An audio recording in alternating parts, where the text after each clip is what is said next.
Idol, sana maging ganyan din kaganda ang katawan ko. Naku, kayang-kaya mo tong katawan na to. Wala to sisiyo sa'yo to. Kailangan consistent ka lang. Pag nakain tayo, unahin natin ang protein.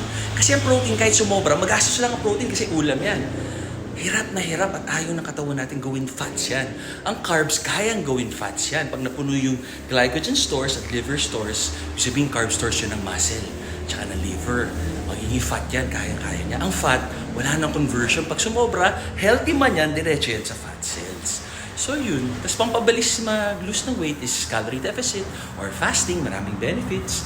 Autophagy, heal niya yung katawan niya, yung sarili natin. Tapos sa workout, unahin natin legs, malalaking muscle group. Legs, back, chest, tas shoulders, tas bicep, tricep, tapos core abs. So, sana nakatulong. Enjoy nyo lang. Pwedeng bodyweight squats, pull-ups, push-ups, okay na yun. Tapos kumuha ka ng baso, ganun-ganun ka lang sa gilid, or bote yun. Tama kayo, mali ako na Dr. Do what works for you. Happy, healthy guys.